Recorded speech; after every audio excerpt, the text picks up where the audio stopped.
बोली पंच परमेष्ठी भगवान की, उपसर्ग विजेता श्री पार्थनाथ भगवान की, द्वादशांग जिनवाणी माता की, आचार्य कुंद कुंद महाराज की, चारित जगपति आचार्य श्री शांति सागर जी महाराज की, आदर्श गुरु आचार्य श्री विद्यासागर जी महाराज की, आचार्य श्री अभिनंदन जी विपुल सागर जी महाराज की, मम गुरुदेव वैज्ञानिक संत वृद्धों के मसीहा वैज्ञानिक संत आचार्य श्री निर्भय सागर जी महाराज की, 3 कम 9 करोड़ मुनिराजों की, मंच पर विराजमान श्री सभी मुनिराजों की जय। गुना गौरव पूज्य मुनि श्री सुदत्त सागर जी महाराज की, समस्त मुनि आचार्य संघ की। इतने कम समय में सारभूत बात क्या है। पर्दे के बाहर हमको सब कुछ दिख जाता है, लेकिन पर्दे के पीछे क्या होता है वो दृश्य हमें संतों के अंदर ही दिखने में आता है। बाहर जो दिख रहा है हंसता हुआ चेहरा, वो सब दिखावा है, लेकिन अंतरंग से वो कुछ और होता है। वो मेरा नाम जोकर, उसका भाग दूसरा शुरू हो चुका है अपना। वहाँ तक आपने देखा होगा वो रो रहा था, तो उसके पीछे क्या हुआ। उसके पीछे वही विरक्ति का समय होता है, जहाँ इष्ट का वियोग होता है। इष्ट के वियोग के बाद वही शुरुआत वैराग्य की होती है। फिर वो तत्वज्ञानी बनता है।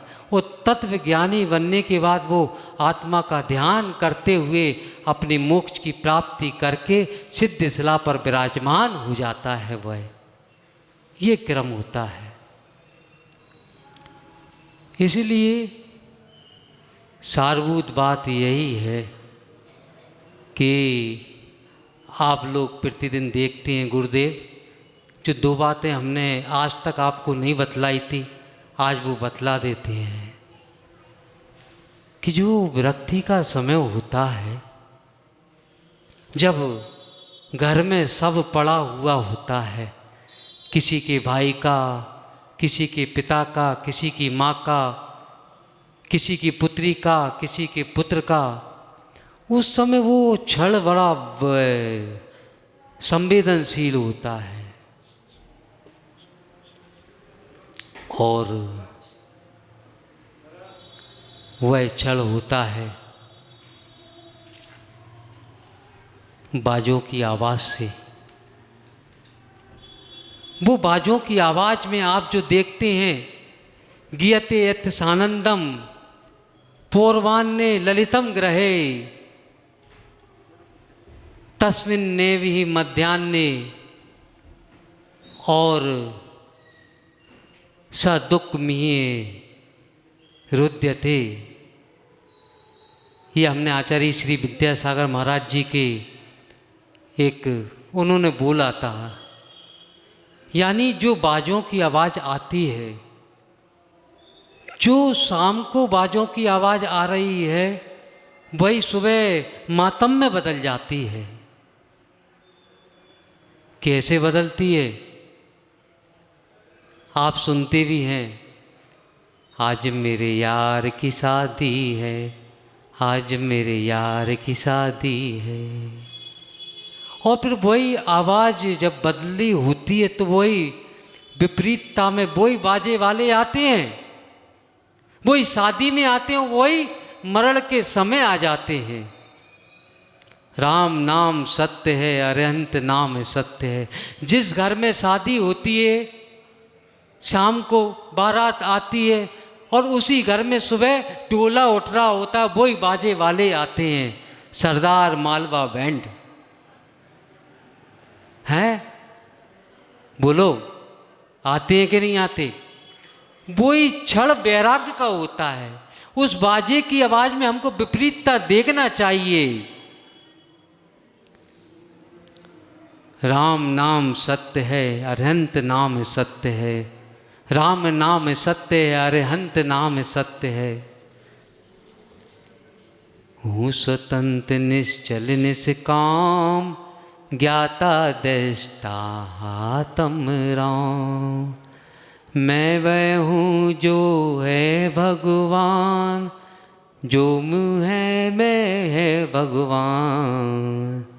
ये बाजों की आवाज़ प्रतिदिन सुनते हैं आप। मंदिर के सामने से एक आरती जा रही है, वहीं जाते जाते बाजे बज रहे हैं। बाजे बजते बजते अचानक बंद हो जाते हैं। बंद क्यों हो जाते हैं? बंद इसलिए हो जाते हैं कि अंदर भगवान विराजमान हैं।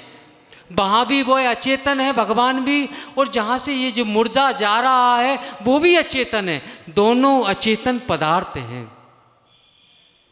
बोलो, वो दोनों अचेतन पदार्थ हैं, लेकिन उस पदार्थों को आप समझ नहीं पाते हैं।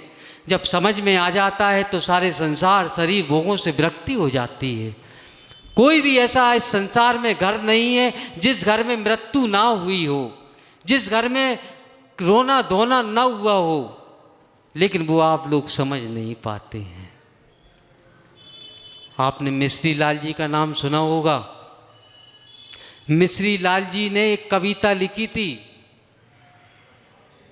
और वो अड़ती जा रही थी। कल भी गई थी दोपहर को, परसों नरसों भी गई, सालों बरसों पूर्व भी गई थी। यहीं इसी मंदिर के सामने से सैकड़ों आरतियाँ निकलती हैं। वो आरतियाँ हो सकता है मिश्री लाल जी ने देखी हो, और उन्होंने एक कविता लिखी थी। आप उसको समझने का प्रयास करें। आगे आगे आरती के मैं गाता चलूं, सिद्ध नाम सत्य है, अरहंत नाम सत्य है। पीछे पीछे दूर तक दिख रही जो भीड़ है, पंची साक से ओला खाली पड़ा नीड है। डोरियों से मैं नहीं बंधा मेरा संस्कार था, एक कपन पर ही मेरा रह गया अधिकार था। तुम्हें उसे उतारने जा रहे ये सत्य है, अरहंत नाम सत्य है, सिद्ध नाम सत्य है। बोलो है। अरे कहाँ गए वो भैया जी, यहाँ के श्रेयांश भैया, जिनको मेरे सुख दुखों से कोई न था वास्ता, उनके ही कंधों पर कट रहा था रास्ता। ऐसे व्यक्ति भी होते हैं उस आरती के साथ में जाने वाले, जो कभी जिंदगी में बात नहीं की उन्होंने, लेकिन आरती में कंधा दे रहे हैं। जिनको मेरे सुख दुखों से कोई न था वास्ता, उनके ही कंधों पर कट रहा था रास्ता। क्या बात है? आपके अनुराग को आज ये क्या हो गया, जिस क्षण चिता पे चढ़ा महान कैसे हो गया। सारे जीवन निकल जाता है, माता पिता की सेवा नहीं करते हैं, और उसके बाद चिता पे जलाने के बाद एक वो सामने मुंह वो रख देते हैं तस्वीर, उस पे अगरबत्ती लगाते हैं, ज्योत लगाते हैं, और सेवा नहीं करते हैं। है इसलिए जीवन का सत्य है। इसलिए हम कुंद कुंद महाराज का उपकार मानते हैं, हम उन्हें भगवान मानते हैं, जिसे जैन दर्शन में तीसरे पायदान पर रखा है। स्वयं उन्होंने अष्टपाउट में कहा है कि दिक्का कालय्यमम भावई अभियारम, ये गाथा दिए, यानी मुनिराज दीक्षा के काल को याद करते, मैंने घर क्यों छोड़ा, कब छोड़ा, कहाँ से छोड़ा, प्रतिदिन उसका चिंतन करते हैं। वो उसका चिंतन करते रहने से वो पूर्व की स्मृति ज्ञान में बना रहता है कि हाँ, मैंने किसी चिता को आग लगाई थी, किसी को कंधा दिया था, जिससे ध्यान रखना आपका वैराग्य मजबूत होता रहेगा। स्मृति ज्ञान में भोगों को नहीं आना चाहिए कि भोगों को इतना भोगा कि मैंने अपने को स्वयं को भोग बना डाला। नहीं नहीं, पूर्व की स्मृति जिसमें आपने जितनी चिताएं जलाई हैं, एक बार उसे मन में लाओ कि मैंने किसकी चिताएं जलाई, कोरोना बीमारी में किस किस की मृत्यु हुई। स्वयं कुंडलपुर का अध्यक्ष सिंघई जी कह रहे हैं मेरे भाई राकेश की प्राण बचा लो डॉक्टर साहब, यदि आप 5 करोड़ 10 करोड़ जितना करोड़ रुपए लगेगा इसकी प्राण बचाओ। वो डॉक्टर कह रहा है अब मेरे हाथ में कुछ भी नहीं है, कुछ भी नहीं अब मेरे हाथ में। इसलिए बार बार याद करो उन क्षणों को जो चिताओं को जलाई है। वही संसार शरीर भोगों से विरक्ति का समय होता है, वही संसार शरीर भोगों से विरक्ति का समय होता है, इसके अलावा कुछ भी नहीं है। हाँ, और सुनो, ये आत्मा इतनी चतुर है, जब तक इसका काम बनता है तब तक ये शरीर के अंदर से रहती है। जैसे ही उसका काम निकल जाता है, आयु कर्म क्षय हो जाता है, वो आत्मा निकलकर दूसरे वहाँ पर्याय में चली जाती है। क्या कभी आपके मन में विचार आया ये आत्मा कहाँ जाती है, कैसे जाती है? कितनी चिताएं जलाई बताओ? कभी किसी की माँ की चिता को जला देते हैं, किसी के पिता को जला देते हैं, किसी पुत्र को जला देते हैं, किसी भाई को जला देते हैं, लेकिन आज तक आपको विरक्ति क्यों नहीं हुई? तीजा तेरा ही कर लिया, नुक्ति खा ली, सेव खा लिए, लेकिन आज तक वो क्षण भूल जाते हैं चिता के जलाने के बाद। भूलो, कहाँ गए वो बुद्धा हलवाई, कहाँ गए वो गट्टू लाल के प्रदीप, कहाँ गए वो अशोक चंद जी? कोई तो नहीं है। इसलिए आप लोग अब मौका नहीं छोड़ना, वर्तमान का आनंद लेना। यदि किसी की मृत्यु हो जाए, घर में यदि सब पड़ा हो, रोना धोना नहीं, बल्कि वर्तमान का आनंद लेना कि मेरी माँ एक बार गई, अब कब मिलेगी माँ, अब चली गई, मैं इसका लाभ लेना चाहिए, मुझे घर परिवार को छोड़ना चाहिए, इस धन दौलत को छोड़ना चाहिए। स्वयं आचार्य बादिफ शाम जी सूरी जी ने छत्र चूड़ामणि ग्रंथ में कहा है कि आपका परिवार शमशान तक जाएगा, आपके रिश्ते नाते परिवार शमशान तक जाएंगे। जो आपने धन एकत्रित किया है वो धन आपका घर में पड़ा रह जाएगा,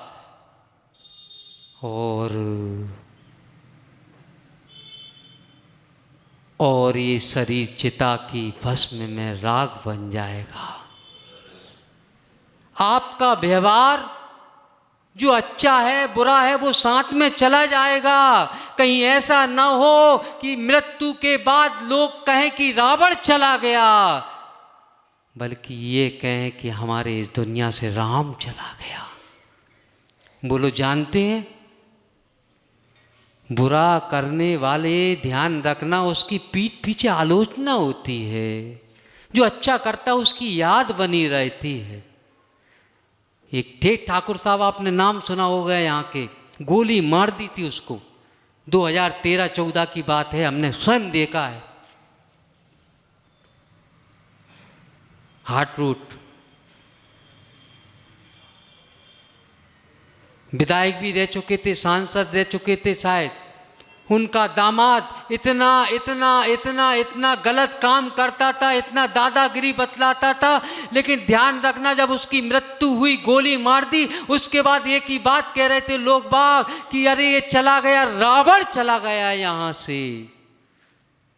इसलिए आज ही नियम लेकर जाओ, हम अपना व्यवहार अच्छा बनाकर रखेंगे। और ये मत कहना उपदेशों का महत्व होता है। यदि आपका व्यवहार बुरा रहा, हमारा व्यवहार अच्छा नहीं रहा, तो शमशान में कोई नहीं जाता है। वो क्षण याद करो, हमें आज भी वो क्षण याद है। व्यवहार ठीक नहीं था, लड़ों का व्यवहार था, व्यसनी थे, सब कुछ था। 11 बज चुकी थी, 11 बजे तक मात्र 5 या 10 व्यक्ति दिख रहे थे उस सबके पास में। वो सोच रहा था जीव आत्मा कि मैंने अपना व्यवहार बुरा रखा, देखो आज कोई नहीं है। और आज से 10 वर्ष पूर्व यहीं से एक सब जा रहा था, बाजे बज रहे थे, रघुपति राघव राजा राम, राम नाम सत्य है, अरिहंत नाम सत्य है। वो रो रहा था, पछता रहा था, मैंने अपना व्यवहार ठीक नहीं रखा, अब क्या होगा क्या होगा, कोई नहीं आया है। आगे आप जाते हैं, पीछे मुड़ के देखते हो क्या, बताओ? ऐसे ही वो चला जा रहा था। जब शमशान में यहाँ पहुँचा हनुमंता के पास में, और उसने जब बाद में देखा, पीठ मुड़ के देखा, कम से कम नहीं तो 200-300 शावक वहाँ पर समाज के व्यक्ति खड़े थे। उसने पूछा भाई ये कैसे हो गया? तो उन्होंने, अब नाम ले रहे हैं, ये मत कहना किसका नाम ले रहे हो। तो उन्होंने कहा 2013 में एक मुनिराज आए थे, वो उपदेश देकर गए थे, कितना बुरा व्यक्ति हो आप उसकी चिता में अंतिम समय में अवश्य जाना, उसको एहसास होना चाहिए कि मैं भी अच्छा बन सकता हूं। इसलिए कभी भी कोई ऐसा मौका है, रोना धोना नहीं, बल्कि वर्तमान का आनंद लेना। ऐसा मौका कब आएगा? और संसार शरीर भोगों से विरक्ति होकर अपना मोक्ष मार्ग अपना लेना, सारा का सारा काम हो जाएगा। मौका नहीं छोड़ना, लेकिन यदि मौका छोड़ दिया तो फिर दोबारा कब क्या होगा कोई भरोसा नहीं है। चिता निकले, जले, यहाँ से आरती निकले, वो कुंद कुंद महाराज को स्वीकार करते हुए जो अष्टपाउड में 110 नंबर की गाथा दी है, दिक्का काला यमम भावाई अवियार दंसण बसिद्धो उत्तम बोई निमित्तम संसार असार साराणी। ये संसार असार है, इस संसार में कुछ नहीं रखा है। और वैसे भी ध्यान रखना, उदासीनता आपके जीवन में भी आती है, हमारे जीवन में भी आती है। बताओ कब आते हैं उदासीन जान, बोलो, कोई बताएगा? है उदासीन क्षण तब आते हैं जब आप और हम चिता को जलाकर घर पर वापस आ जाते हैं। और घर पर वापस आने के बाद, घर पर वापस आने के बाद, जब वहाँ पर चिता जलाने के बाद जब बैठे होते हैं, बहन आती है, भाई आता है, पुत्र आता है, पुत्री आती है, वह कहती है भैया आप भोजन कर लो। अरे जब घर में ध्यान रखना, जिस समय चिता जलाकर आते हैं और आपके यहाँ पर चाहे कोई भी हो, जब वो भाई कहता है, बहन कहती है भैया भोजन कर लो, यानी भूख लगने बाद भी उस समय आपको भोज की भूख नहीं लगती, मने कर दे नहीं नहीं मुझे भूख नहीं है, बाद में खा लूंगा मैं, वो ही उदासीन क्षण होता है। इसलिए समय कम है, एक बार आज नियम लेकर जाओ। हम अस्पताल में जाएंगे, उन जले हुए को देखेंगे, जो छेद बने रहते हैं, उन दुर्घटनाओं में जाएंगे, उन घटनाओं को देखने अवश्य जाएंगे। जब उन्हें देख के विरक्ति पैदा होगी, हम घर छोड़ के अपना मोक्ष मार्ग अपना लेंगे और आगे बढ़ते चले जाएंगे। इसलिए डोरियों से मैं नहीं बंधा मेरा संस्कार था, एक कपन पर ही मेरा रह गया अधिकार था। तुम्हें उसे उतारने जा रहे ये सत्य है, सिद्ध नाम सत्य है, अरिहंत नाम सत्य है, सिद्ध नाम सत्य है, अरिहंत नाम सत्य है। और सुनो, एक सिद्ध चक्र विधान में एक अर्घ आता है, ओम ह्रीम अरहम भूतार्थ सिद्धाय भावना नमः। यानी इसमें कहा गया है पूर्व के बातों को स्मृति में लाओ, भोगों को नहीं, उन स्मृति को लाओ जिन्होंने आपने भाइयों की चिताओं को जलाया, माँ की चिताओं को देखा, आपने अपने पिता को देखा, सबको देख के याद लाके एक बार संसार शरीर भोगों से विरक्त होकर घर से मोक्ष मार्ग को चुनो। तीर्थंकर को त्यागे, जो संसार विषय में सुख होता तो क्या होता। एक बार प्रयास करो छोड़ने का और अपनी आत्मा का कल्याण करो। यही पर्दे के पीछे का दृश्य होता है। कभी भी बाजों की आवाज़ सुनो तो तुरंत उसको देखकर अपने अंदर विचार करना, मेरा दिन भी वो आने वाला है। और मौत का स्मरण हमेशा करते रहो, हमेशा करते रहो। जीते जी मृत बन जाओ। मृतवत का मतलब अब उस निर्जीव शरीर को कोई इच्छा नहीं रहती। ऐसा करो, आनंद आएगा, आनंद आएगा, आनंद आएगा। बोली परम पूज्य गुरुदेव आचार्य श्री निर्भय सागर जी महाराज की। गुना गौरव श्री सुदत्त सागर जी महाराज की। ये बैराग के क्षण जो गुरुदेव ने गुना गौरव सुदत्त सागर जी महाराज ने सुनाए हैं, ये किसी और के नहीं, सबके जीवन में घटित होते हैं। तब आचार्य महाराज के शरण में गए, लेकिन वे जानते थे कि आचार्य महाराज इतनी जल्दी दीक्षा नहीं दे सकते, लेकिन इनके भाव आ रहे थे कि मुझे तो जिनेश्वरी दीक्षा ही चाहिए। तो ऐसे महान दयालु संत के चरणों में गए जो साक्षात यहाँ महावीर भवन में बैठे। आचार्य निर्भय सागर जी महाराज के चरणों में गए कि हे महाराज, मुझे तो बैराग हो गया, अब मैं घर नहीं जाऊंगा, आप जानो, आपका काम जाने, मैं तो आपको ही सब कुछ मान रहा हूँ। और उन्होंने तपोवन में मूल नायक पदम प्रभु भगवान के उस समूसरण में जिनेश्वरी दीक्षा दे करके उन शेरू भैया सचिन भैया को सुदत्त सागर जी बना दिया। उनका हमने अभी ये वैराग्यपूर्ण धर्मोपदेश सुना। हमारे बीच विराजमान हैं परम पूज्य आचार्य श्री निर्भय सागर जी महाराज। आप सबकी ओर से उनके पावन चरणों में नमोस्तु अर्पित करते प्रार्थना करते हैं, अपनी अमृतमयी वाणी से हमें सिंचित करने की कृपा करें। नमोस्तु नमोस्तु नमोस्तु। सभी लोग शासन नायक श्री महावीर भगवान की, मूल नायक श्री पार्श्वनाथ भगवान की, तपोवन तीर्थ सागर में विराजमान बड़े बाबा श्री पदम प्रभु भगवान की, परम पूज्य संत शिरोमणि आचार्य गुरुवर श्री विद्यासागर जी महाराज की, परम पूज्य आचार्य गुरुवर श्री विपुल सागर जी महाराज की, परम पूज्य आचार्य गुरुवर श्री अभिनंदन सागर जी महाराज की, वात्सल मूर्ति वैज्ञानिक संत आचार्य भगवंत श्री निर्भय सागर जी महाराज की, आचार्य संघ की। जीव और जीवन, जीव और जीवन दोनों में बड़ा अंतर है।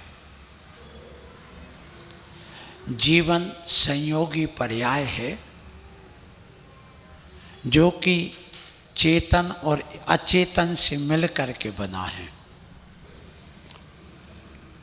जीव जब कोई भाव करता है तब उन परिणामों से एक एनर्जी पैदा होती है, ऊर्जा, और उस ऊर्जा से वो पुद्गल परमाणु खिंचे चले आते हैं। एक नेटवर्क बन जाता है आत्मा का उन परमाणुओं से। जैसे तुम्हारे नेटवर्क मिलते हैं वैसे हमारी आत्मा के भी नेटवर्क मिलते हैं, और प्रत्येक आत्मा के नेटवर्क अलग अलग हैं जिसको भाव कर्म कहते हैं। तो जो इस दुनिया में 23 प्रकार की वर्गणाएं हैं उनमें कार्बन वर्गणा होती है। जैसे रेडियो तरंगें होती हैं, जैसे ध्वनि तरंगें होती हैं, साउंड वेव्स अलग हैं और आपके रेडियो वेव्स अलग हैं। तो इसी प्रकार की 23 प्रकार की जो तरंगें हैं वो हमारा संबंध बनाते हैं। जैसे आप लोग मोबाइल रखते हो, आप इस सभा में शायद कोई नहीं बता पाएगा, पहले मोबाइल 5 नंबर के होते थे, फिर 6 नंबर के हो गए, फिर 7 नंबर के हो गए, फिर 8 नंबर के हो गए, फिर 9 नंबर के हो गए, फिर 10 नंबर के हो गए, फिर 11 नंबर के, अब 12 नंबर के हो गए डिजिट। जैसे आप लोग बोलते हैं 8989045590, ये 10 नंबर का होगा। 89 890 45 590, ये कितने नंबर का होगा? 10 नंबर। ये 10 नंबर क्यों है? शायद कोई बता सकेगा? नहीं बता सकेगा। ये इसलिए हैं कि देखिए 10 नंबर में इकाई, दहाई, सैकड़ा, हजार, 10,000, लाख, 10 लाख, करोड़, 10 करोड़, अरब। 10 डिजिट में 1 अरब हो जाता है।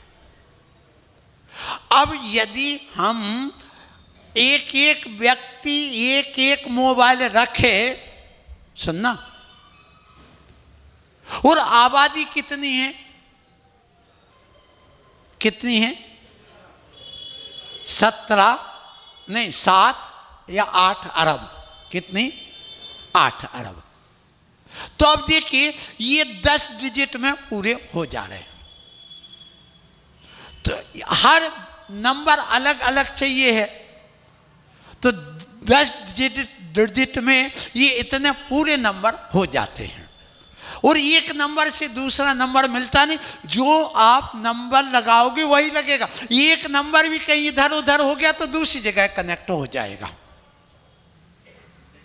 तो जैसे ये अलग अलग नंबर से अलग अलग तुम्हारे संबंध हो रहे, यहाँ इस सभा में यदि 1000 आदमी बैठा है, 1000 व्यक्ति के पास नंबर हैं, मोबाइल हैं, वो फोन आ रहे हैं, तो सबके अलग अलग कनेक्शन होंगे कि एक साथ होंगे? अलग। इसी प्रकार से हमारी आत्मा में कर्मों का संबंध सबका अलग अलग बन रहा है। असंख्यात लोक प्रमाण, असंख्यात लोक कार्य, जितना ही अपन लोक देख रहे, एक वर्तमान में 3 लोक, ऐसे असंख्यात लोक आ जाए, इतने लोक प्रमाण वर्गणाएं, और हर जीव अपनी अपनी अपनी अपनी उन कनेक्शन को बना रहा है। थोड़ा कठिन लगेगा लेकिन समझना जरूरी है। तो ये जब हमारे भाव बनते हैं, उन भावनाओं से वो वर्गणाएं हमारी खिंचती हैं, जिसको हम कहते कर्म। क्या बोलते हैं? कर्म। और वो कर्म जब आत्मा के साथ संबंध को प्राप्त होता है, वो कर्म जड़ होते और हम चेतन हैं, और चेतन और जड़ दोनों मिलकर के, अचेतन मिलकर के, और 2 मिलकर के एक नई पर्याय पैदा करते, जिसका नाम है जीवन। अब वो कैसे बनता है? जैसे हल्दी और चूना। हल्दी कैसी होती है? पीली, और चूना होता है सफेद, और दोनों को मिलाओ तो क्या पर्याय बनती है? लाल। बस इसी प्रकार से आत्मा सफेद एक चैतन्य पिंड है, वो कर्म हल्दी के समान एक अलग पिंड है, दोनों के मिलने से एक नई पर्याय बनती है। उसी प्रकार से हमारा कर्म और जीवन मिलकर के, जीव मिलकर के जीवन बनता है। और ये जीवन में हम जो बैठे, अब विचार करना अध्यात्म की ओर से चले, ये बताओ, हल्दी ने अपना स्वभाव छोड़ा है कि चूना ने अपना स्वभाव छोड़ा, कि दोनों ने छोड़ा? दोनों ने छोड़ा। अब कोई ये कहे कि जीव तो तैकालिक शुद्ध है, वो अशुद्ध हुआ ही नहीं, तो ये गलत हो जाता है। हाँ, निश्चय से जीव अशुद्ध है, ये मान लो, और तादात्म्य संबंध की अपेक्षा से जीव शुद्ध नहीं है, इसी का नाम अशुद्ध, माने निश्चय से शुद्ध है। लेकिन संयोगी की अपेक्षा से और संश्लेष की अपेक्षा से तो जीव अशुद्ध हुआ, और एक नई पर्याय हुई है। जैसे आप विचार करो कि वहाँ पर हल्दी ने अपना स्वभाव छोड़ा, चूने ने स्वभाव छोड़ा, तब एक लाल पर्याय प्राप्त हुई है। इसी प्रकार उस उद्गल भी चेतन की तरह उछलने कूदने लगा, और जीव भी जो उछल कूद नहीं रहा था, वो भी उसकी संगति में आकर के उछलने कूदने लगा, भाव करने लगा। अब दोनों ने अपना स्वभाव छोड़ा और एक नई पर्याय बन गई है, और इस नई पर्याय का नाम है मानव जीवन, जिसमें तुम बैठे हो। अब इसी में अपन को समझना है कि देखो, ये पर्याय अशुद्ध हुई है कि द्रव्य अशुद्ध हुआ है? बोलो। बोलो, पर्याय। जीव शुद्ध है ना? है? बिल्कुल 100% गलत, 100% गलत। जिसकी भी धारणा है कि पर्याय अशुद्ध हुई है, जीव तो शुद्ध है, 100% गलत। 101, 1 लाख, 1000, 1 करोड़ बार, अनंत बार अशुद्ध है ये कथन। क्यों? सुनिए, अशुद्ध है ये कथन कि देखो, शुद्ध द्रव्य की शुद्ध पर्याय निकलती है और अशुद्ध द्रव्य की अशुद्ध पर्याय निकलती है। द्रव्य कितने हैं? 6। जीव, पुद्गल, धर्म, अधर्म, आकाश और काल, 6 द्रव्य होते। अब इनमें 4 द्रव्य त्रैकालिक शुद्ध हैं। धर्म द्रव्य था, है और रहेगा शुद्ध। अधर्म द्रव्य था, है और रहेगा शुद्ध। इसी प्रकार काल द्रव्य था, है और रहेगा। और आकाश द्रव्य शुद्ध था, है और रहे। अब 2 द्रव्य हैं जो क्रियाशील हैं। कौन कौन? जीव और पुद्गल। इसलिए पढ़ते, जीव और पुद्गल नाचे या में कर्म उपाधि है। एक कर्मों की उपाधि आ गई, और जहां कर्म की उपाधि आई तो वहां पर ये कर्म और नो कर्म मिलकर के एक नई पर्याय, जिसको कहते नो कर्म, ये शरीर बन गया। जीव मिला, कर्म मिले, और नई नो कर्म अर्थात ये शरीर बन करके सामने आ गया। अब विचार करना थोड़ा सा कि ये 2 जो द्रव्य हैं, अभी हमने पूछा कि स्वभाव किसने छोड़ा? अकेले जीव ने कि कर्म ने? बोलो, दोनों ने छोड़ा। तो अब विचार करना, शुद्ध द्रव्य की जब शुद्ध पर्याय निकलती है, अशुद्ध द्रव्य की अशुद्ध पर्याय निकलती है। ऐसा नहीं कि अशुद्ध द्रव्य की माने शुद्ध द्रव्य की अशुद्ध पर्याय कैसे हो जाएगी? पहले दिमाग लगाओ। अब सुनिए, हम आपको एक उदाहरण से समझा दें तो जल्दी समझ में आएगा। जब एक हुकुमचंद जी भारल, जयपुर वाले टोडरमल स्मारक के, जब वो पंच कल्याणक में हम गए थे उनके कराने, हमें बुलाया था बड़े शौक से, हम भी गए थे बड़े शौक से। रतनचंद जी बांझल भी थे, हुकुमचंद बांझल, वो भारल, और उनके साथ में बहुत सारे पंडित और थे। वो सब लोग करीब 100 पंडित थे। उस समय भी वो बात मैंने रखी थी, आज भी मैं आप लोगों के सामने रख रहा हूँ, क्योंकि मैं भी तो जुड़ा रहा ना, तो मुझे भी तो इन सब चीज़ों का ज्ञान होना जरूरी है, तभी तो मैं उसकी व्याख्या कर सकूँगा, तभी तो मैं अपने शुद्ध द्रव्य का निर्णय कर पाऊँगा। हमें ये बताइए कि देखिए, 2 व्यक्ति हैं, 2 भाई, अभिषेक और तुम्हारा भाई, अकेले ही हो, बस यही तो गड़बड़ है ना, यही तो गड़बड़। भैया जे बैठे दोनों भैया, मान लो तुम्हारा नाम क्या है? रविंद्र जी, और ये आलोक और अरविंद, दोनों बैठे हैं। अब उनकी यहाँ पर घर के परिवार के महिलाएं बैठी। देखिए, इन्होंने खीर बनाई और महेरी बनाई। कितनी बनाई? 2 चीजें। क्या क्या? खीर और महेरी, 2 द्रव्य हो गए। एक सफेद चावल डाल करके, सफेद उस दूध को विकृत करके, अशुद्ध करके मट्ठा बना दिया। जब दूध बिगड़ता है तो क्या बन गया? दही बन गया। तो वो अशुद्ध हो गया, तो अशुद्ध हो गया मट्ठा। सुनना, मट्ठे की खीर बनाई और एक दूध की खीर बनाई, तो दूध शुद्ध है और मट्ठा अशुद्ध है। 2 द्रव्य अलग अलग हो गए, एक शुद्ध हो गया और एक अशुद्ध। अब एक व्यक्ति ने तो खाई खीर और एक ने खाई महेरी। अब बताओ, अब जब खाने के बाद डकार आएगी, डकार है उसकी पर्याय, तो बताओ जिसने खीर खाई है उसको डकार काय की आएगी, और जिसने महेरी खाई उसको डकार काय की आएगी? महेरी की। तो इसी प्रकार से जिसका द्रव्य मूल में अशुद्ध है वैसे ही तो पर्याय निकलेगी, और जिसका दिव्य अशुद्ध है उसका वैसे। विचार करना आप लोग। इसलिए कभी ये मत कहना कि द्रव्य शुद्ध है उसकी पर्याय अशुद्ध निकल आई, नहीं। शुद्ध द्रव्य की शुद्ध पर्याय निकलती है और अशुद्ध द्रव्य की अशुद्ध पर्याय निकलती है। इसलिए आप लोगों को शायद आज प्रवचन कठिन लग रहा होगा, लेकिन ये भी थोड़े थोड़े बीच बीच में ये सिद्धांत की अध्यात्म की बातें भी जरूरी हैं, तभी हम कोई निर्णय कर सकेंगे। सो प्रसंग ये चल रहा, विज्ञान ये कहता है कि देखिए जीवन क्या है, तो वो कहता जीव और शरीर मिलकर के जीवन बनता है। वह जीवन भी सुनो, एक वंशाणु संगी, एक बीजानुसंगी और एक परिणामानुसंगी, ये 3 प्रकार का जीवन बना विज्ञान की भाषा में। वंशानुसंगी क्या कहलाता है?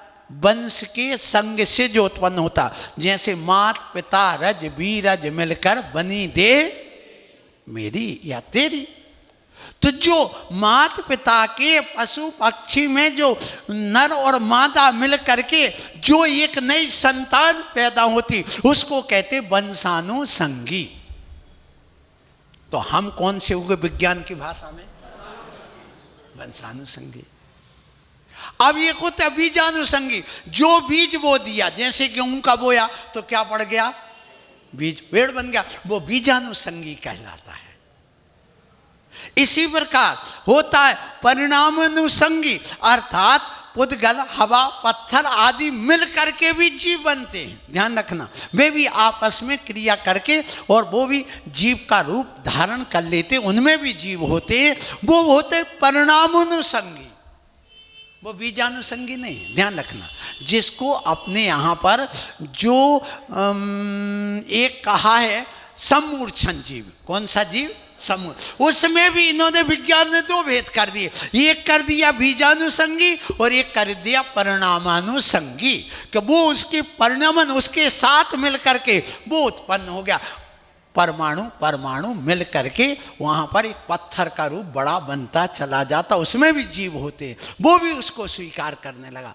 अग्नि में भी जीव, वो अग्नि बढ़ती चली जा रही और उसमें उसका परिणाम और मिलता चला जा, प्रमाण मिलता गया तो वो और बढ़ता गया, जीव की संख्या और बढ़ती गई। ये वायरस वगैरह जो बैक्टीरिया है उनको अलग अलग ढंग से करते हैं। इसलिए मैं आप लोगों से आज यहाँ पर कहूँ कि जब ये प्रसंग हमारे सामने आ जाता है, फिर इसके बाद में क्या हुआ कि यहाँ पर जब ये प्रकृति में परिवर्तन हुआ, सुनो, अपने यहाँ पर कहा गया कि बहुत बड़ा परिवर्तन होता है। क्या परिवर्तन हुआ कि जब यहाँ पर प्रलय आता है, क्या आता है? प्रलय। तो प्रलय कैसे आता है? ये जैन दर्शन का कथन है, विज्ञान अलग कहता है। सो जब प्रलय आता है तो वो कोई भी ये सब धरती पर 7 दिन तक ऐसा भीषण पत्थर पत्थर गिरते हैं टकराने से। क्या होता है? पृथ्वी में कुछ टकराएगा और टकराने से इतना कि 7 दिन तक वे बड़े बड़े पत्थर गिरते रहेंगे। सुनना, फिर इसके बाद 7 दिन तक इसमें धूल धूल रहेगी। 2 प्रकार की वर्षा हो गई, एक किसकी? पत्थर की, एक किसकी हो गई? धूल की। फिर धुआं धुआं कितने दिन तक? 7 दिन तक। फिर इसके बाद में यहाँ 7 दिन तक बिल्कुल यहाँ चारों ओर जहर जहर, जो पानी गिरेगा वो बिल्कुल जो भी पिएगा तो वो मर जाएगा। ऐसी कितने प्रकार की? फिर तेज झंझावात, झंझावात, इतना ज्यादा झंझावात होगा, इतनी हवाएं तीखी होंगी कि ये पेड़ वगैरह, मकान अकान, ये मोटरसाइकिल आदि सब हवा में उड़ जाएंगी और फिर वो गिरेंगी यहाँ पर। कितने दिन तक? वो 7 दिन तक। तो झंझावात को भी एक वर्षा माना है वहाँ। तो इस प्रकार की वर्षा जब होती है तो प्रलय हो, इसको कहते हैं। इसी प्रकार वैज्ञानिक लोग कहते बिग बैंग थ्योरी, विस्फोट का सिद्धांत, सूर्य में विस्फोट हुआ और ये सब पृथ्वी वगैरह बन गई, ये उनका सिद्धांत है। तो अब जब यहाँ बनी तो मुझे ये बताना वो कैसे बनी, क्या बनी, आज उसका विषय नहीं ले रहा हूँ। मुझे ये बताना है आज कि जब यहाँ पर बिजली गड़ी, बिजली तड़की, यहाँ सूर्य का उदय हो गया, सूर्य दिखने लगा। पहले सूर्य नहीं दिखता था चतुर्थ का उसमें भोग भूमि में, सूर्य दिखने लगा, चंद्रमा दिखने लगा, लोग डरने लगे, बिजली से डरने लगे, और दुनिया के वहाँ जो आग गिरती बिजली उससे डरने लगे। सो उनको उन्होंने देवता मान लिया। पानी गिरा तो वरुण देवता मान लिया, जल देवता, बिजली गिरी तो अग्नि देवता मान लिया। फिर इसके बाद में सूर्य उग गया, प्रकाश हो गया तो सूर्य देवता मान लिया। रात में चांद चांदनी वगैरह आ गई सो चंद्र देवता मान लिया। ऐसे मान करके उसको शक्ति के रूप में पूजा करने लगे। पेड़ पौधे उग गए तो उसको शक्ति मान ली कि ब्रह्मा की, भगवान की कोई शक्ति है, उसकी वजह से ये सब हो रहा है। वो शक्ति कोई भगवान है और उसको मान करके सब उन्होंने कहा ये सब भगवान कर रहा है, ब्रह्मा कर रहा है, विष्णु कर रहा है, महेश कर रहा है, और इसके अलावा अल्लाह कर रहा है, ईश्वर कर रहा है, महादेव कर रहा है, महावीर कर रहा है। जिन जिन ने ऐसे मान लिए सो पैगंबर कर रहा है कोई, उसकी शक्ति मान ली। लेकिन जैन दर्शन कहता है ये सब प्रकृति का परिणमन है, ये कोई देवता नहीं है। मैंने आपको ये बात कही थी, ये कोई देवता नहीं बल्कि ये प्रकृति का अपनी अपनी शक्ति है, उस शक्ति का परिणमन है। ये बताइए ये नदी नाले जितने हैं ये कैसे बनते हैं? कोई भगवान बनाता? बिल्कुल नहीं बनाता। कैसे बनते हैं? पानी गिरा, जहाँ से बह गया। जाइए आप वहाँ पर, कहाँ, बद्रीनाथ की तरफ जाइए, अष्टापद की ओर, कितनी बार नदियाँ बदल गई, कहाँ कहाँ से वो गंगा नदी कितने बार अपना रूप बदल चुकी, कितने रास्ते बदल चुकी अभी तक। तो वो अपना स्वयं का परिणमन है। बस यहीं पर जैन धर्म अलग थलग पड़ गया। इस बात को हमने जब स्वीकार बताया तो वो कोई मानते नहीं है, वो कहते नहीं ये सब भगवान का किया है, ये किया है। सो बंधुओं में आप लोगों से कहूँ, हमारी आत्मा ही भगवान है, ये जैन दर्शन का मूल सिद्धांत है। और ये सब पुद्गल का, प्रकृति का परिणमन है। और इसमें आप लोग इन सबसे बचो और अपने आत्मा को, उस शक्ति को उद्घाटित करो जो अंदर बैठी। बाहर की शक्ति नहीं, बाहर की शक्ति नहीं, अंदर की शक्ति उद्घाटित करना। क्योंकि एक एक पुद्गल परमाणु में भी अनंत अनंत शक्ति है, ये ध्यान रखना। जितनी शक्ति हमारी आत्मा में है उससे कहीं कम नहीं बल्कि बराबरी पर तो उस पुद्गल परमाणु में। तभी तो हमारी उस अनंत शक्ति को, अनंत ज्ञान को एक परमाणु भी रोक करके रखता है और हमारे लिए वही केवल ज्ञान प्रकट नहीं होने देता। कहते ना तिल के पीछे पहाड़, समझ गए ना? माने आँख के ऊपर पुतली पे आप एक तिल रख दो तो कुछ दिखाई देगा क्या? नहीं देगा। बस इसी प्रकार जैसे उसने तिल ने हमारी इस अनंत आकाश को देखने की जो क्षमता थी उसको नष्ट कर दिया, इसी प्रकार आत्मा के ऊपर एक कर्म का परमाणु आ जाए तो उसकी शक्ति को भी वह रोक देता है और इस शक्ति का उद्घाटन करना पड़ता है। तो हम जो साधु बने हैं ये अपनी आत्मा की शक्ति का उद्घाटन करने के लिए बने हैं। हम जो साधु बने हैं वे अपने आत्मा को परमात्मा बनाने के लिए हमें अपनी आत्मा को शुद्ध करना पड़ता है। तो हम साधु अपनी आत्मा को शुद्ध बनाने के लिए बने हैं। हम अपनी आत्मा को सहज सरल निर्विकार बनाने के लिए साधु बने हैं। ध्यान रखिए, कोई प्रदर्शन के लिए नहीं बने हैं। और हम तुम्हारे लिए ये नहीं बता रहे कि तुम ऐसा करो वैसा। हाँ, हम जो अनुभव कर रहे हैं, जो भगवान हमें बता करके गए हैं, उसी को हम ये मान करके और उसी के अनुसार हम चल रहे हैं और अपनी आत्म साधना कर रहे हैं। और ये करना पड़ेगा। तो जैसे प्रकृति की शक्ति वेदों आदि में बताई गई, इसलिए सुन लो, इन जो यजुर्वेद है, यजुर्वेद में क्या किया, इसमें उन जो शक्तियां हैं इनके हवन यज्ञ आदि करके उनको शांति करने का विधान बताया। फिर इसके बाद में जो अथर्ववेद था उसमें आदि व्याधि को दूर करने के लिए मंत्र तंत्रों का पूरा उसमें प्रयोग किया गया। जैन दर्शन में पहले से ये है, ध्यान रखना, प्रकृति की शक्ति को भी स्वीकार किया गया, इसमें कोई संदेह नहीं है। लेकिन हम उसको देवता नहीं मानते, बस इतना है। हम उसको देवता मानने को तैयार नहीं है। और यदि अपन इस रचना के अनुसार चले, सब लोग कहते हमारा धर्म पुराना, हमारा धर्म पुराना, हमारा धर्म पुराना। यदि अपन इसका इतिहास उठा करके देखें तो सुन लो, यदि हम सिख धर्म की बात करें तो सिख धर्म 500 वर्ष पहले गुरु नानक हुए तब पैदा हुआ। फिर इसके बाद चलो, यदि हम इस्लाम धर्म की बात करें तो इस्लाम धर्म में 1440 वर्ष पहले हजरत मोहम्मद हुए दूत के रूप में। उसके पहले तो पता नहीं, उनने भी स्वीकार कहा हमारे वो पैगंबर हुए पैगंबर, उन्होंने भी 24 पैगंबर को स्वीकार किया। फिर इसके बाद चले अपन ईसाई धर्म को लेके चले तो ईसा मसीह कितने वर्ष हुए? अभी 2526 वर्ष पहले, अभी तो मनाया नया वर्ष आपने, इतना वर्ष पुराना होगा। और चलिए यदि अपन बौद्ध धर्म की बात करें तो बौद्ध धर्म 2500 वर्ष पुराना है। कितना? 2500, क्योंकि बुद्ध कब हुए? 2500 वर्ष पहले। और यदि हम यहाँ पर यहूदी की बात करें तो यहूदी में हजरत ब्राह्मण नाम के जो उनके यहाँ यहूदियों के यहाँ होगा वो 5000 वर्ष पुराने मानते हैं। और यदि हम हिंदू बात करें उनकी वेदों की तो वेद अभी मात्र 6000 वर्ष पुराने हैं, तो 6000 लेकर के चलो। और यदि हम राम की बात करें तो राम आज से लगभग 8000 वर्ष पहले हुए, उनकी बात करो। कृष्ण की बात करें तो वो 4000 3500 वर्ष पहले हुए। तो इन सब बातों को यदि महावीर की बात करते हैं तो महावीर के पहले हमारे आदिनाथ भगवान का कितना कथन उन वेदों में है जो अवतार के रूप में स्वीकार किया गया है। तो आदिनाथ भगवान की जब हम बात करते हैं उनका काल हमें किसी को पता नहीं, लेकिन उनका कथन फिर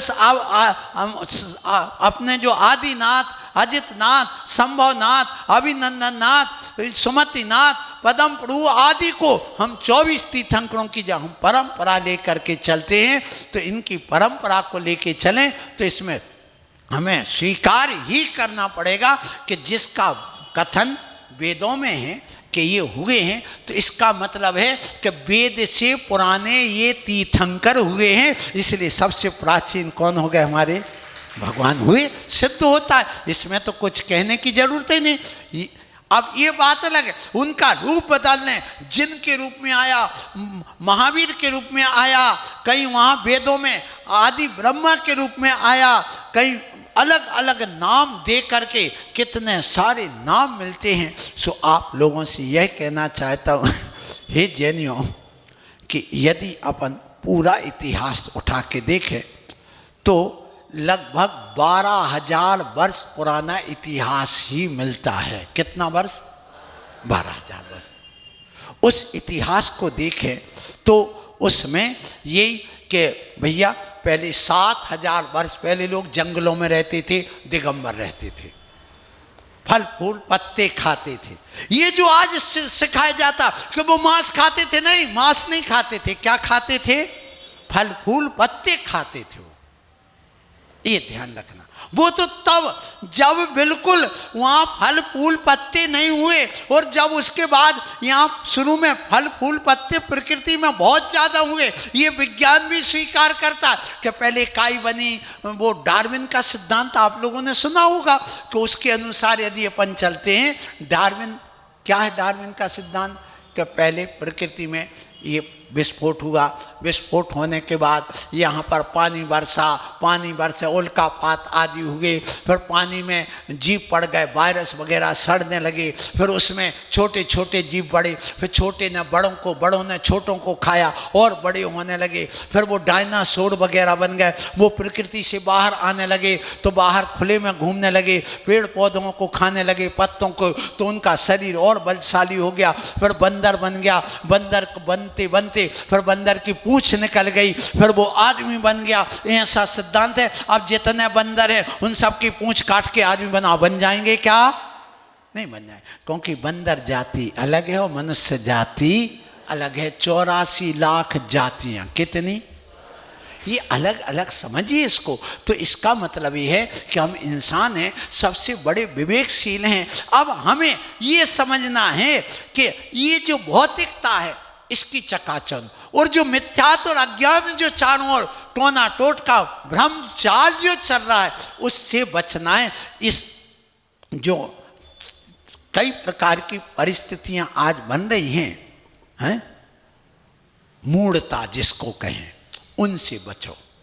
यदि तुम मूढ़ता से नहीं बच पाओगे तो जीवन में कभी कुछ नहीं कर पाओगे।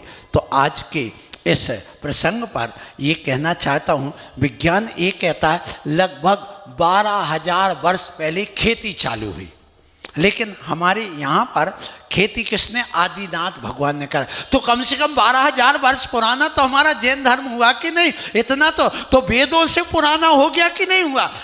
बिल्कुल निश्चित रूप से, क्योंकि उन्होंने ये किया। फिर कहा गया ये जो भाषाएं हैं ये 4,000 वर्ष पुरानी भाषाएं हैं। कितनी?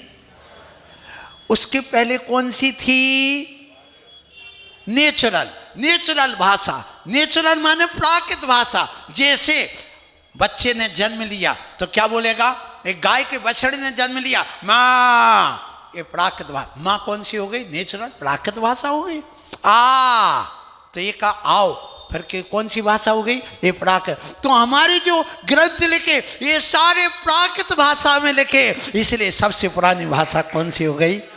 प्राकृत भाषा। इसलिए गौरव गर्व होना चाहिए। हे जैनियों, तुम लोग भटक गए हो, बहुत ज़्यादा भटक गए हो, मत भटको। इसलिए मैं आप लोगों से कहना चाहता हूँ कि ये जो प्राकृत भाषा के बाद व्याकरण का जन्म हुआ, जब व्याकरण का जन्म हुआ उस प्राकृत भाषा में जो जो अशुद्धियाँ थी उनको शुद्ध करके संस्कारित किया गया, तो फिर वो संस्कृत भाषा आई।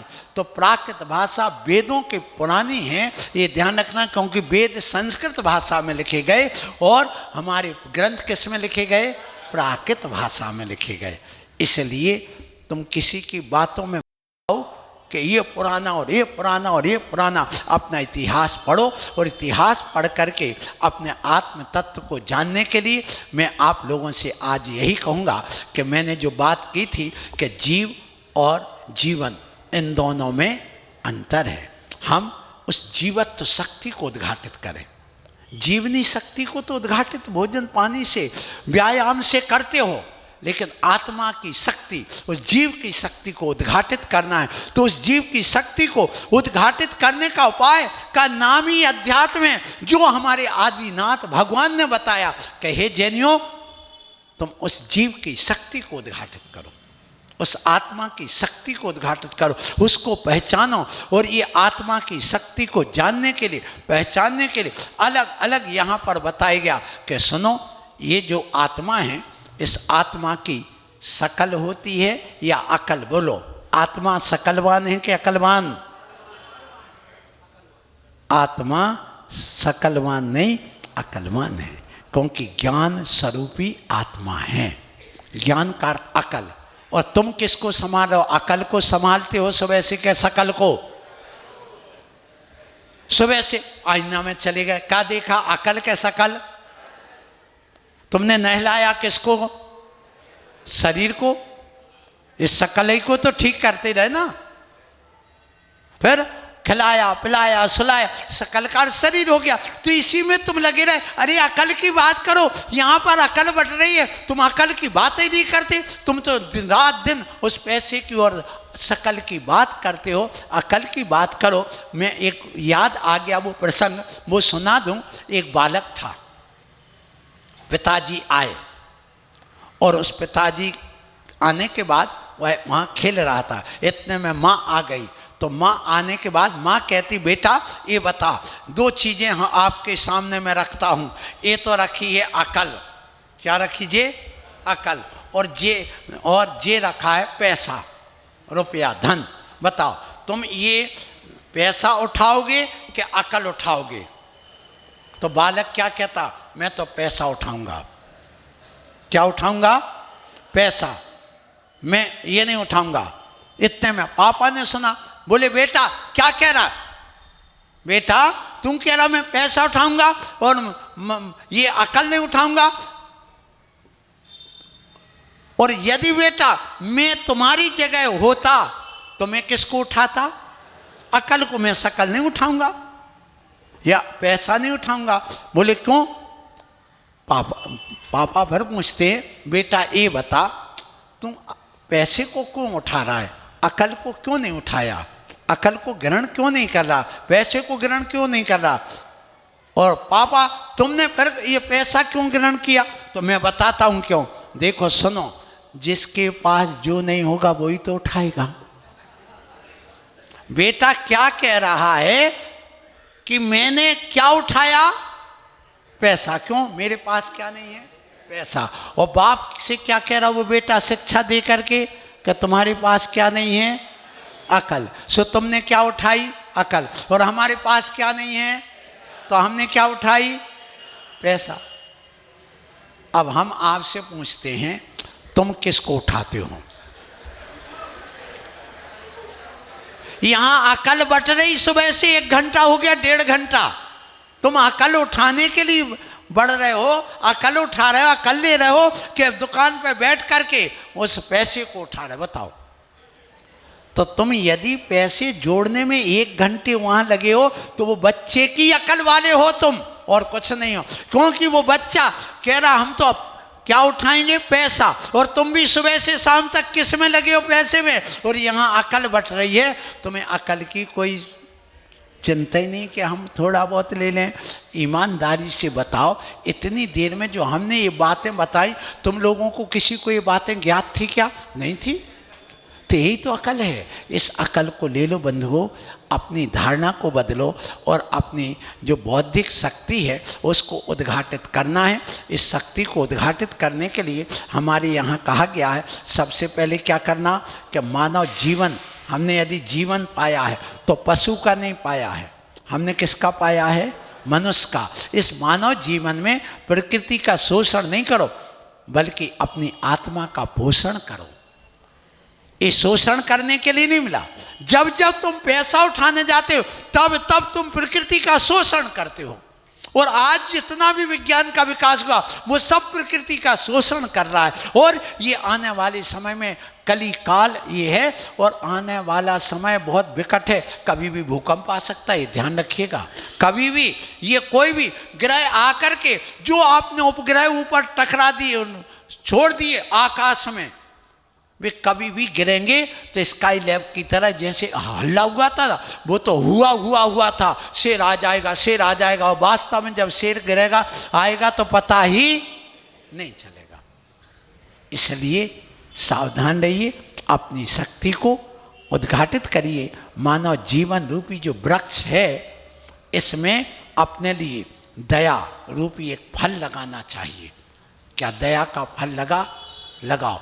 इस जीवन में आपके दान रूपी एक फल लगना चाहिए, इसमें आनंद रूपी एक फल लगना चाहिए, एक प्रेम रूपी फल लगना चाहिए, इसमें धैर्य, शांति, भलाई, विश्वास, विनम्रता और संयम, शुद्धता और ज्ञान, ध्यान, तप, योग, सत्संगति और 5 महाव्रतों का फल लग जाएगा तो तुम्हें अरहंत पद की प्राप्ति हो जाएगी।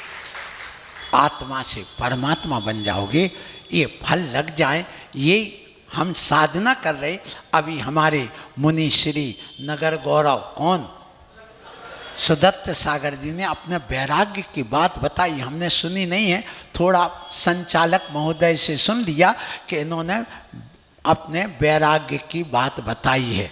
बिल्कुल वास्तव में ये होना चाहिए। संसार की असारता हमारी समझ में आना चाहिए, इस प्रकृति के रहस्य हमारी समझ में आना चाहिए, और हमारे अंदर जो शक्ति है उसको उद्घाटित करने की बात करो। और अपने आप को जानने समझने की बात यहाँ पर कही जा रही है, और करना ही चाहिए। आप लोग अपने जीवन में, समय बहुत हो गया, 10:30 बज चुके हैं, इसलिए आपका कर्तव्य बनता है कि आप भी इस शक्ति को उद्घाटित करें। हम तो लगे हुए हैं अपनी शक्ति को उद्घाटित करने में, आप भी अपनी शक्ति को उद्घाटित करने में थोड़ा समय निकालो और अपने आप को जानने समझने की कोशिश करो। और एक गलती कर रहा है तो दूसरी गलती भी ना करे, ऐसा ना हो। एक महिला थी, तो वो उसका पति गाड़ी से उसको ले जा रहा था पार्किंग कराने, घुमाने करने के लिए एक है जो आजकल जाते ना छुट्टियों में, सो वो कहती अरे गाड़ी रोको गाड़ी रोको गाड़ी रोको। बोले क्यों क्यों रोकना? बोले मैं गैस खुली छोड़ आई। तो पति कहता चिंता मत करो मैं नल खोल के छोड़ के आया हूं। यदि गैस बहेगी तो पानी क्या करेगा उसको? ठीक है, तो गलती एक ने करी कि दोनों ने? अब दोनों गलती करके सही नहीं कर सकते, ध्यान रखना। गलती को गलती मान करके सुधारने की बात करो। पति ने भी गलती करी, पत्नी ने, इसी को कहते चोर चोर मौसेरी भाई। बस यही चल रहा है आजकल, दोनों गलती करते जा रहे हैं। गलती पर करे गलती उसे शैतान कहते हैं। समझता ना जो गलती को उसे हैवान अर्थात गधा कहते हैं।